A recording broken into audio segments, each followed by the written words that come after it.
Hola, soy la profesora Olga Gil de la Facultad de Políticas y Sociología de la Universidad Complutense de Madrid y hoy vamos a analizar ideas y poder en el periodo COVID en el que estamos inmersos. Nos vamos a centrar en aspectos generales de la reconfiguración del poder en los estados, en cómo afecta a la sociedad y a nivel micro. Si os interesa, os invito a suscribiros al canal y os pido que no olvidéis darle al like. Cuando hablamos de configuración de poder en el plano político, los dos aspectos claves y fundamentales que no se ven alterados por el virus y que precisan respuesta coordinada de la humanidad siguen siendo dos. En primer lugar, la guerra nuclear y en segundo lugar, la catástrofe medioambiental. La crisis puede suponer una oportunidad para buscar soluciones internacionales construyendo agendas comunes. Es preciso tener en cuenta el potencial dentro de esta crisis de la extrema derecha para capitalizar precisamente la crisis del COVID. También frente a estos movimientos de extrema derecha que capitalizan en la crisis del COVID, hay movimientos como Democracy in Europe 2025 que buscan la democratización de instituciones europeas desde la izquierda y que están impulsados por el exministro de Economía griego Varoufakis. Hemos visto que ha habido países que responden mejor al virus, por ejemplo, China ha tenido unas políticas públicas más serias y adultas que las de Donald Trump.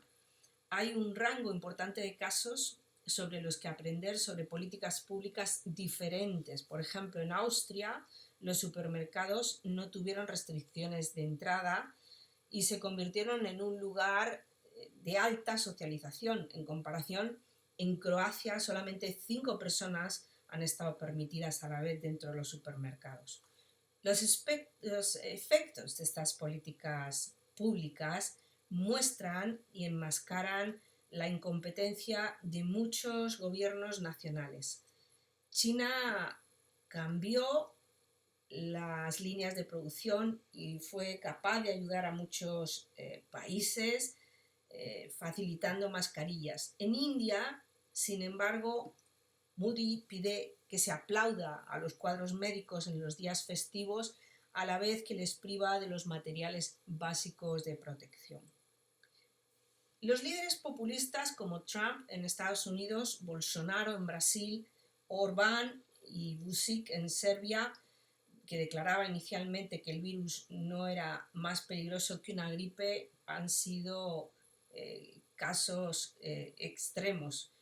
Borat en Kazajstán también lo ha sido, besando y abrazando a la población, donde nos encontramos religiones dominantes que creen en el halcón y donde la ciencia y el respeto por la ciencia está poco extendido. Todas estas cuestiones, desde la perspectiva de las ideas y del poder, nos invitan a plantearnos preguntas sobre las que podemos formular colectivamente nuevas respuestas, como ¿para qué es el Estado o para qué sirve la Unión Europea y dónde ha estado y está durante la crisis? Desafortunadamente, muchas instituciones muestran lo que Carl Schmitt describió como el estado de excepción. Ante estos retos, ¿cuál es el programa de acción para el país? Es otra pregunta que debe ocuparnos de forma colectiva. Y en el fondo se trataría de una batalla de ideas. ¿Cuáles son los peligros? Cuestiones como la forma internacional de operar de líderes populistas como Jair Bolsonaro, Donald Trump, Matteo Salvini, Víctor Orbán o Nigel Farage. Si nos fijamos en el plano social, los héroes han sido, como nos señalan algunos científicos sociales, los trabajadores de la sanidad, médicos y enfermeros, los recolectores de basura, los trabajadores de supermercados y transportes. En el caso europeo hay que tener en cuenta que durante años los gobiernos han privatizado hospitales, han implementado medidas de austeridad y han suprimido condiciones laborales. Si abordamos el nivel micro para plantearnos preguntas, la socióloga Saskia Sassen nos invita a reflexionar sobre microbios y naturaleza. Según Saskia Sassen, COVID nos invita a pensar en aspectos que no habíamos pensado antes. Son aspectos relacionados con la expansión, cómo se difunden las enfermedades o las tormentas. ¿Cuál sería el relato, el cuento, nos dice Sassen, que contaríamos con esta experiencia si nosotros fuéramos mayores en otro lugar y en otro espacio? Sassen enfatiza la importancia de poner en perspectiva cómo construimos en el último siglo nuestras economías, pueblos, plantas y tierras. Nos habla de poblaciones que hasta muy recientemente han sabido cuándo llegaba la lluvia y cuándo la sequía, con grandes conocimientos sobre las condiciones locales. Sassen afirma que necesitamos esos conocimientos locales que estamos perdiendo, y esto es un reto. Esta socióloga plantea que tal vez el enemigo no sea el microbio, sino que somos nosotros mismos. Desde el punto de vista de la sociología, Saskia Sassen plantea el problema de la justicia social y afirma que no piensa que la solución a estas alturas recaiga en un gran actor, como podríamos pensar quizá en el Estado, sino en localidades múltiples. Y en este sentido, sobre la industria alimentaria, plantea la importancia y el reto de cómo relocalizar lo que ha sido internacionalizado. Sassen habla del virus como algo en lo que constatamos capacidades todopoderosas, un nuevo tipo de Dios en el sentido de tener capacidad de alterar y de plantearnos otros relatos, por ejemplo, como si hubiésemos tenido otro tipo de sociedad y modos de producción.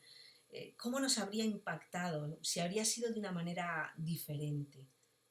Sassen defiende que el momento puede ayudarnos, de hecho, a encontrar versiones diferentes de nuestra historia con mayúscula. Por su parte, Hobart Seko señala que un papel crucial de este pequeño organismo, de su poder, es que es precisamente asintomático, que es posible tenerlo sin saber que se tiene y que es posible ser portador y difundirlo sin saber que se ha difundido. Esto supone un poder para redefinir no solo en las vidas diarias, sino también el futuro.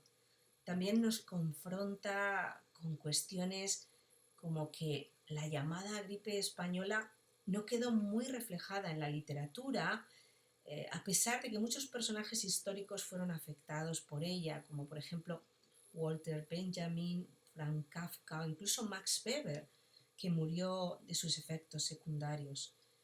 Hobart Seko se pregunta si seremos capaces de producir literatura científica sobre microformas de solidaridad, como ha sido la ayuda de unos a otros en la compra en el supermercado, y si esta producción reflejaría aspectos internacionales.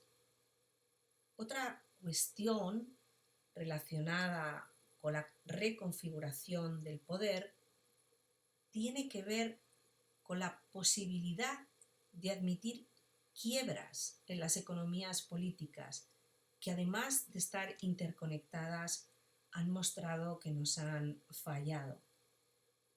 Sassen destaca la necesidad de recoger conocimiento local y transgeneracional.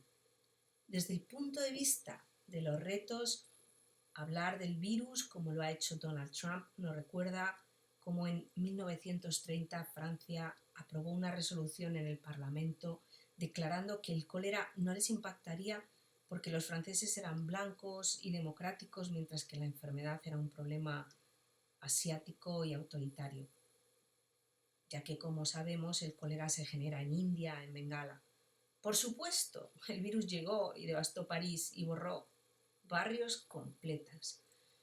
Por tanto, esta no es la forma de afrontarlo. Desde un punto de vista positivo, el virus es una oportunidad para repensar cosas, para reconocer, para escuchar, para prestar atención y discutir con otros, afirma Saskia Sassen. Y nos quedamos con esta llamada al optimismo. Hasta aquí nuestro video podcast de hoy, en el que analizamos la reconfiguración del poder durante el periodo COVID y los retos a los que nos enfrentamos.